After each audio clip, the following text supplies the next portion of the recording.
അടിക്കടി ഉണ്ടാകുന്ന ഇന്ധന വില വർധന, അതുപോലെ തന്നെ ചെലവും വരുമാനവും ഒത്തുപോകാത്ത അവസ്ഥ ഓട്ടോറിക്ഷ തൊഴിലാളികളെ സംബന്ധിച്ച് അവരുടെ നിലവിലെ ജീവിത പ്രയാസങ്ങൾ വർദ്ധിച്ചു വരികയാണ്.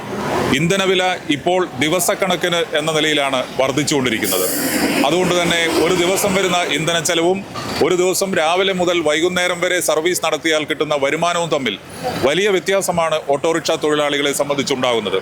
അതുകൂടാതെ ഇരിട്ടി നഗരത്തെ സംബന്ധിച്ചാണെങ്കിൽ ഇടയ്ക്കിടെ ഉണ്ടാകുന്ന ട്രാഫിക് ബ്ലോക്ക്, സിഗ്നൽ സംവിധാനങ്ങളിലെ തകരാർ, ഇതെല്ലാം 30 രൂപയുടെ ഓട്ടമാണ് മിനിമം ലഭിക്കുന്നതെങ്കിൽ ഇത്രയും നേരം വൈകി തിരിച്ചെത്തുന്ന ഒരു അവസ്ഥ ഓട്ടോറിക്ഷ തൊഴിലാളികൾക്ക് വരുമ്പോൾ അതും ഇരിട്ടി നഗരത്തിലെ ഓട്ടോറിക്ഷ തൊഴിലാളികളെ കാര്യമായി ബാധിക്കുകയാണ്. ഇന്ധന വില വർധനയിലെ പ്രശ്നവും അതുപോലെ തന്നെ ഇരിട്ടി നഗരത്തിലെ സിഗ്നൽ സംവിധാനങ്ങളുടെ പോരായ്മയെക്കുറിച്ചും ഇരിട്ടി നഗരത്തിലെ ഓട്ടോറിക്ഷ തൊഴിലാളികൾ ഏജന്റിനോട് പ്രതികരിക്കുകയാണ്. ഇപ്പോൾ ഒരു രക്ഷയില്ല. ഇന്ധനവില അടിക്കടി വർദ്ധിച്ച് 100 കടന്നും എത്തി. ഇപ്പോൾ ഞാൻ ഓടിക്കുന്ന സി എൻ ജി ഇപ്പോൾ 96-50, അതിനിപ്പോൾ 98ആയി. ഇന്നും 2 രൂപ കൂടിയെന്ന് പറഞ്ഞു. ഡെയിലി ഇങ്ങനെ പൈസ കൂടിക്കൊണ്ടിരിക്കുകയാണ്. നമ്മളെ 4 വർഷം മുമ്പ് ഉള്ള ചാർജാണ് ഇപ്പോഴും. ഒരു തരത്തിലും മുന്നോട്ട് പോകാനാവുന്നില്ല. ചായക്കും കടിക്കും അവരും 15, 30 രൂപയാക്കി.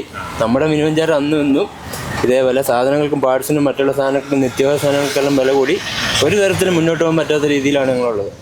ഇരിട്ടിയിലെ ട്രാഫിക് സിസ്റ്റത്തിന്റെ ഒരു പ്രശ്നം കൂടി ഇതിനിടയിൽ വരുന്നുണ്ട്. ഇരിട്ടി ട്രാഫിക് പ്രശ്നം എന്ന് പറഞ്ഞാൽ ഏറ്റവും കൂടുതൽ ഉണ്ടാകുന്നതെന്ന് വെച്ചാൽ നമ്മുടെ പഴയ പാലത്തുകൂടി കുറച്ചുകൂടി വലിയ വാഹനങ്ങൾ കടത്തി വിടുവാണെങ്കിൽ ഇത്രയും ബ്ലോക്ക് ഉണ്ടാവില്ല.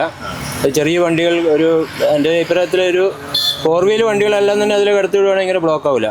പിന്നെ എന്താണെന്ന് വെച്ച് കഴിഞ്ഞാൽ നമ്മുടെ ഈ ഇവിടെ ഏറ്റവും കൂടുതൽ രാവിലെ തൊട്ട് വൈകുന്നേരം വരെ വണ്ടികൾ പാർക്ക് ചെയ്യുന്നുണ്ട്. അതിനെ ഒരു നിശ്ചിത സമയമാക്കുകയാണെങ്കിൽ മറ്റുള്ള വണ്ടികൾക്കും കൂടി ഒരു പാർക്കിംഗ്, ഒന്നാമത് ഇവിടെ നമുക്കൊരു പാർക്കിംഗ് ഏരിയ ഇല്ല ശരിക്കും. അപ്പോൾ അതിൻ്റെ ഒരു പ്രശ്നം കൂടി ഉണ്ട്. പിന്നെ ഈ റോഡ് സൈഡിൽ ഇവിടുന്ന് പൈജാനുമുക്ക് വരെ വെറുതെ നിർത്തിയിടുന്ന കുറേ വണ്ടികളുണ്ട്. അതിനൊക്കെ ഒരു കർശനമായ നടപടി പോലീസിൻ്റെ ഭാഗത്തുനിന്ന് മുനിസിപ്പാലിറ്റിൻ്റെ ഭാഗത്തുനിന്നൊക്കെ സ്വീകരിക്കുകയാണെങ്കിൽ കുറച്ചും കൂടി ബ്ലോക്ക് ഒഴിവാണെന്നാണ് എൻ്റെ ഒരു അഭിപ്രായം. നമ്മളിങ്ങനെ പതിപ്പിച്ച് പോകുക, അല്ലാണ്ട് വേറെ കാര്യമില്ലല്ലോ. ഇപ്പോൾ നമുക്കൊന്നും ചെയ്യാൻ പറ്റില്ല. ഇതെല്ലാം സർക്കാർ ഇടപെട്ട് ചെയ്യേണ്ട കേസ് കേട്ടാണ്. നമ്മളെ മിനിമം ചാർജിൽ 40 ഉറുപ്പിക ആക്കി കഴിഞ്ഞാൽ നമുക്ക് പിടിച്ച് നിൽക്കാനാവുമല്ലോ. ഉള്ള കണ്ടീഷനാണ്. എത്ര വർഷമായി ഇവിടെ സർവീസ്? 25 കൊല്ലമായി. 25 വർഷമായി ഇരിട്ടിയിൽ ഓട്ടോറിക്ഷ സർവീസിൽ. അതെ, നമുക്ക് മിനിമം ചാർജ് കൂട്ടിയത് ഏകദേശം ഒരു 75 ഉറുപ്പിക വരെയുള്ള ടൈമിനാണ് മിനിമം ചാർജെല്ലാം കൂട്ടിയത്. അതിനുശേഷം സാധനങ്ങൾക്കെല്ലാം വില കൂടി, പിന്നെ എല്ലാ സാധനത്തിനും വില കൂടി, ഓയിൽ, വണ്ടി സംബന്ധമായ എല്ലാ കാര്യത്തിലും വില കൂടി. നമുക്കൊന്നും ചെയ്യാൻ പറ്റാത്ത അവസ്ഥയിൽ ഇങ്ങനെ പോകുന്നു. അത്ര തന്നെ പ്രതിസന്ധി തന്നെയാണ്. അതായത് ഡീസൽ അടിച്ചു കഴിഞ്ഞാൽ പിന്നെ കീശയിലൊന്നും കാര്യമായിട്ട് ഉണ്ടാവില്ല. ബാക്കിയുള്ള സാധനങ്ങളെ വിലകളെല്ലാം വർദ്ധിച്ച് ഒന്നും ബാക്കിയില്ലാത്തൊരവസ്ഥയിലാണ്. അതായത് ഇപ്പോൾ ഏകദേശം 4.5 വർഷത്തിന് മേലെയായി ഓട്ടോ ചാർജ് വർദ്ധിച്ചിട്ട്. ബാക്കിയുള്ള എല്ലാ മേഖലകളിലും കൂലി അടിക്കടി വർദ്ധിച്ച് ഇപ്പോൾ വർദ്ധിക്കാത്ത ഒന്നുമില്ല. നമ്മൾ ഓട്ടോ മേഖല മാത്രമേ വർദ്ധിക്കാനുള്ളൂ. അപ്പോൾ വളരെ പ്രതിസന്ധി തന്നെയാണ്. ഈ ഒരു ദിവസത്തെ നിങ്ങളുടെ ചെലവും അതുപോലെ വരുമാനവും തമ്മിൽ ഒത്തുപോകുന്നില്ല? ഇല്ല, ഒന്നും ഉണ്ടാവില്ല, ബാക്കിയൊന്നും ഉണ്ടാവില്ല. അല്ല, അത്യാവശ്യം വീട്ടിലേക്കുള്ള സാധനങ്ങളെല്ലാം വാങ്ങി എണ്ണയടിച്ച് ഒരു 10-100 രൂപ കയ്യിൽ കാണും. അതാ ഇപ്പോഴത്തെ സാഹചര്യം. പമ്പ് കയറി ഇറങ്ങുമ്പോഴത്തേക്കും കീശയിലൊന്നും ഉണ്ടാവില്ല. ഈ ഓട്ടോ ചാർജ് വർദ്ധിപ്പിക്കാനുള്ള നീക്കം എന്തെങ്കിലും ഉണ്ടോ സംഘടനയുടെ? ഇല്ല, ഒന്നും സംഘടനാപരമായിട്ടൊന്നും തീരുമാനത്തിലൊന്നും എത്തിയിട്ടില്ലെന്ന് തോന്നുന്നു. ഏകദേശം ഇപ്പോൾ ഈ 30 രൂപ എന്ന് പറഞ്ഞാൽ 30 രൂപേൻ്റെ ഓട്ടോ ലോടി ഏകദേശം എല്ലാം ചെറിയ ദൂരങ്ങളിലുള്ള ഓട്ടങ്ങളാണ് ഇപ്പോൾ ഉള്ളത്. ഇപ്പോൾ ഒരുവിധം എല്ലാ 2 വീലറുകളും കാറും വന്നതോടുകൂടി ഓട്ടോ മേഖല മൊത്തം പ്രതിസന്ധി തന്നെയാണ്. അപ്പോൾ അതുകൊണ്ട് ഇപ്പോൾ നമ്മൾ പമ്പ് കയറി എണ്ണയടിച്ച് പിന്നെ ഇപ്പോൾ വർക്ക്ഷോപ്പ് കയറി കഴിഞ്ഞാലും ലേബർ ചാർജും സ്പെയർ പാർട്സിനെല്ലാം നല്ല അടിക്കടി വർധനവാണ്. പണ്ടത്തെ ആദ്യം 30 രൂപയുള്ള സമയത്തുള്ള ചിലവല്ല ഇപ്പോൾ. എല്ലാം വെച്ച് നോക്കുമ്പോൾ പിന്നെ ഒരു വർഷത്തെ ഫിറ്റ്നസും കാര്യങ്ങളെല്ലാം കൂടി എടുത്ത് വെച്ച് നോക്കുമ്പോൾ പ്രയാസം തന്നെയാണ്. പിന്നെ ഒരു പണി എന്ന് പറഞ്ഞിട്ട് ടൗണിൽ വരാം, അത്ര തന്നെ. വേറെ കാര്യമായിട്ടുള്ളൊരു മെച്ചമൊന്നും പിടിക്കാൻ പറ്റാത്ത സാഹചര്യം ഇപ്പോൾ ഉള്ളത്. ഓരോ ദിവസം 2 രൂപ 3 രൂപ കൂടുമ്പോൾ നമ്മൾ ഭയങ്കര പ്രതിസന്ധിയാണ്. നമ്മൾ 500, 600, 1000 മണിക്കണിക്കുമ്പോൾ 400 രൂപ എണ്ണിക്കണം. അപ്പോൾ വൈകിട്ടാകുമ്പോൾ നമുക്ക് കൃഷിയൊന്നുമില്ല. വീട്ടിലെത്തുമ്പോൾ റേഷൻ മേടിക്കണം, ഭാര്യ കയറിയും പലസാരം മേടിക്കണം, ഒന്നും ഉണ്ടാവില്ല. വളരെ പ്രതിസന്ധിയിലാണ്. ഒരു മിനിമം ചാർജ് 40 രൂപയെങ്കിലും മിനിമം ആക്കണമെന്നാണ് നമുക്ക് പറയാൻ ഉദ്ദേശിക്കുന്നത്. സംഘടന വെച്ചാൽ ഇതുവരെ ഒന്നും ഉണ്ടായിട്ടില്ല. എല്ലാവരും പറയുന്നുണ്ട് വേണമെന്ന്. ഇതുവരെ ഒന്നും ഉണ്ടായിട്ടില്ല. ഈ ഇരിട്ടിയിലെ ഈ സിഗ്നൽ സംവിധാനം കൂടി ഇരിട്ടിയിൽ സിഗ്നൽ 15 നമുക്കുള്ള സിഗ്നൽ സംവിധാനം ഭയങ്കര പ്രശ്നങ്ങളാണ്. അത് നിലച്ചിട്ട് ഒരു മാസത്തിലേറെയായി. ഇതുവരെ ആരും സർക്കാരിൻ്റെ ഒന്നും നോക്കിയിട്ടില്ല. അത് വളരെ അപകട അവസ്ഥയാണ് പോകുന്നത്. വണ്ടി അങ്ങോട്ടും ഇങ്ങോട്ടും പാഞ്ഞ് കയറ്റാണ്. നോക്കിയില്ലെങ്കിൽ ഇപ്പം കഴിഞ്ഞ ആഴ്ച തന്നെ അവിടെ ആക്സിഡൻ്റ് ആയി. അവർ ഭയങ്കര പ്രതിസന്ധിയാണ്. ഡീസൽ വില വർധന മൊത്തത്തിൽ നമ്മളെല്ലാം കൂടി ഇടങ്ങാറാക്കിയിട്ടില്ലല്ലേ. നമ്മളെ ചാർജും വർദ്ധിക്കുന്നില്ല, പിന്നെ അവശ്യ സാധനത്തിനെല്ലാം വില കൂടിക്കൊണ്ടിരിക്കുന്നു. പിന്നെ മൊത്തത്തിലൊരു പ്രശ്നം തന്നെയാണ്, പ്രതിസന്ധി തന്നെയാണ്. ഒരു ദിവസത്തെ വരുമാനത്തെയും ചെലവ് ഇതെങ്ങനെ ബാധിക്കും? വരുമാനവും ചെലവും തമ്മിൽ ഇപ്പോൾ ഒന്നും ടാലിയാകുന്നില്ല. കാരണം എന്ന് പറഞ്ഞു കഴിഞ്ഞാൽ വരുമാനം കുറവും ചെലവ് കൂടുതലുമാണ്. കാരണം ഡീസലിൻ്റെയും പെട്രോളിൻ്റെയും അനിയന്ത്രിതമായ വിലക്കയറ്റം മൊത്തത്തിൽ ബാധിച്ചിട്ടാണ് ഉള്ളത്. അതുകൊണ്ട് അതിൻ്റേതായിട്ടുള്ള ഒരു ബുദ്ധിമുട്ട് ഉണ്ട് എല്ലാ മേഖലയിലും. പിന്നെ പൊതുവേ നമുക്ക് തൊഴിൽ മേഖലയിലായാലും കുറച്ച് പ്രതിസന്ധിയിലാണ് ഉള്ളത്. കാരണം നമ്മളെ പാർട്സിനും കാര്യങ്ങൾക്കെല്ലാം ഭയങ്കര വില, വർക്ക്ഷോപ്പിലായാലും പിന്നെ അവരുടെ ചാർജും കാര്യങ്ങളെല്ലാം അത് അങ്ങനെ. അപ്പം മൊത്തത്തിലൊരു പ്രതിസന്ധിയിലാണ്. ഒരു ദിവസം ഏകദേശം എത്ര രൂപ നിങ്ങൾ ഇന്ധന ചാർജ് ആയിട്ട് വരും? അത് വരുമാനത്തും അതുമായിട്ട് ഇപ്പോൾ ഒത്തുപോകുന്നുണ്ടോ? ഇല്ല.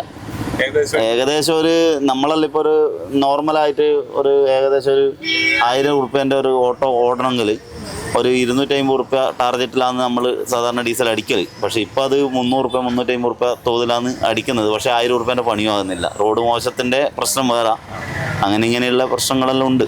ഇരിട്ടിയിലെ സിഗ്നൽ സംവിധാനം അതിൻ്റെ വളരെ അപാകതയാണ്. അതും നിങ്ങളെ സർവീസിനെ ബാധിക്കും. എന്ന് വെച്ചാൽ സിഗ്നൽ സംവിധാനം നമ്മൾ നോക്കി കണ്ടു അങ്ങനെ നോക്കിയിട്ട് അങ്ങനെ നമ്മൾ മറ്റുള്ള വാഹനക്കാർക്ക് ബുദ്ധിമുട്ടാകാത്ത രീതിയിൽ നമ്മൾ പോകുന്നുണ്ട്. പക്ഷേങ്കിൽ ഈ ഇടയ്ക്ക് ഈ പോലീസിൻ്റെ അവരുടെ ആ ഒരു സിഗ്നൽ ക്രമീകരണമാണ് ബുദ്ധിമുട്ടാക്കുന്നത്. കാരണം അന്നേരം മറ്റുള്ള വാഹനങ്ങൾക്ക് നമ്മളെ പോലെയുള്ള ചെറിയ ഓട്ടോറിക്ഷ പോലെയുള്ള വാഹനങ്ങൾക്ക് കടന്നു പോകാൻ ബുദ്ധിമുട്ടാണ്. ഡീസലിൻ്റെ വില കൂടിയിട്ട് നോക്കുമ്പോൾ സത്യത്തിൽ പറഞ്ഞു കഴിഞ്ഞാൽ ഞങ്ങൾക്ക് എല്ലാവർക്കും വിഷമമുണ്ട്. ഇപ്പോൾ ഓടാൻ പോയി കഴിഞ്ഞാൽ കിട്ടുന്നത് ഒരു തുച്ഛമായ പൈസയാണ്.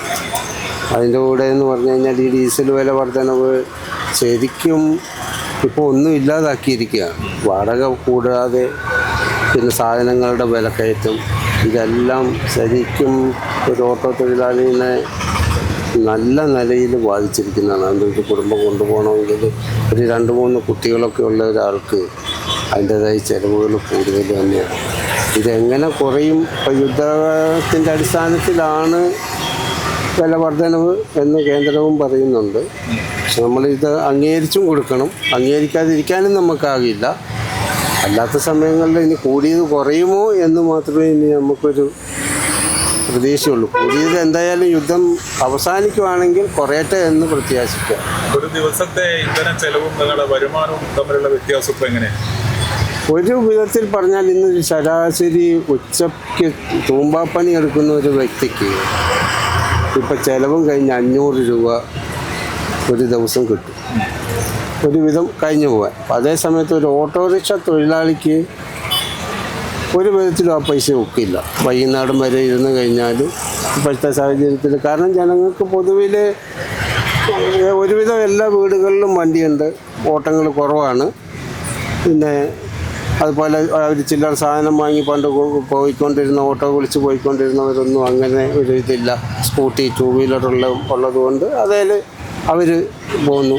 അപ്പോൾ എങ്ങനെയാണേലും ഒരു ശരാശരിയായിട്ടൊരു 500 രൂപ ബാക്കി വെക്കൽ വളരെ അപൂർവമാണ്. ഇപ്പോൾ എങ്ങനെയാണ് ഒരു ദിവസത്തെ വരുമാനത്തെ ബാധിച്ചത്? ഒരു ദിവസത്തെ വരുമാനം എന്ന് വെച്ചാൽ നമുക്കാകെ വന്ന ഒരു ദിവസം നമ്മൾ എന്ന് വെച്ചാൽ ഇപ്പോൾ ഒരു 8 മണിക്ക് വന്നു കഴിഞ്ഞാൽ ഒരു 5-6 മണിയാകുമ്പോൾ പോകുന്നതാണ്. അപ്പോൾ ഒരു 300 റുപ്യേൻ്റെ എണ്ണ അടിച്ച് കഴിഞ്ഞാൽ നമ്മളെ ഇവിടുത്തെ ചിലവെല്ലാം കരുതിയിട്ട് 500 റുപ്യ കയ്യിൽ ബാക്കി ഉണ്ടാകലുണ്ടായിരുന്നു. അപ്പോൾ അതുണ്ടാവില്ല ഇനി. ഇപ്പോൾ 5-7 റുപ്യോളം വർദ്ധിച്ചില്ലല്ലേ. അപ്പോൾ അങ്ങനെ പണിയും വളരെ കുറവാണ്. പണ്ടേതിലും 1/3 പണിയേ ഉള്ളൂ. ബുദ്ധിമുട്ട് തന്നെയാണ് പോണ്ടിക്കൽ. ഒരു ദിവസത്തെ ഇന്ധന ചെലവും നിങ്ങളുടെ വരുമാനവും തമ്മിൽ ഒത്തുപോകുന്നുണ്ടോ? ഇപ്പോൾ വളരെ വിഷമമാണ്. എല്ലാ സാധനത്തിനും വിലയായില്ലേ. ഇപ്പം ചായക്ക് തന്നെ ഇപ്പോൾ 12 റുപ്യ എന്നല്ല 15 റുപ്യ എല്ലാവരും. അതിനൊന്നും ആരോട് ചോദിക്കണ്ട. നമ്മളിത് 1 റുപ്യ കൂട്ടുമ്പോൾ കുഴപ്പമായിരിക്കും. അരിയാണെങ്കിൽ അങ്ങനെ എല്ലാ സാധനങ്ങളും വലിയ തന്നെയല്ലേ. നമ്മൾ ഈ മോട്ടോർ ഡിപ്പാർട്ട്മെൻറ്റിൽ നമ്മൾ പൈസ 1 രൂപ കൂട്ടിക്കഴിഞ്ഞാൽ കുഴപ്പമാണ്. അതിപ്പോൾ മിനിമം ചാർജ് 30 റുപ്യ എന്ന് പറഞ്ഞു കഴിഞ്ഞാൽ നമ്മൾ വീടിന്ന് ഇപ്പോൾ 1.5 കിലോമീറ്റർ അപ്പുറം കീഴൂർ അമ്പലത്തേക്ക് കൊണ്ട് 1.5 കിലോമീറ്റർ, തിരിച്ചിങ്ങോട്ടും വരുമ്പോൾ 1.5 കിലോമീറ്റർ, നമുക്ക് 30 റുപ്യ ഉണ്ടാവും. അഥവാ ആരും കയറിയെങ്കിൽ ചിലപ്പോൾ 10 രൂപ കിട്ടും. വിഷമം തന്നെ. നമ്മളെ മേഖല ഭയങ്കര പ്രതിസന്ധി തന്നെ. ഒരു 300-400 റുപ്യ എണ്ണ അടിക്കുന്നുണ്ട്. എത്ര വരുമാനം വരും? വരുമാനം എന്നാൽ റിട്ടേൺ ഒന്നുമില്ലെങ്കിൽ വരുമാനം കണക്ക് തന്നെ. ഗവൺമെൻറ് ഹോസ്പിറ്റൽ റോഡിൻ്റെ അവസ്ഥ അറിയാലോ, എല്ലാം പോക്ക് തന്നെയാണ്.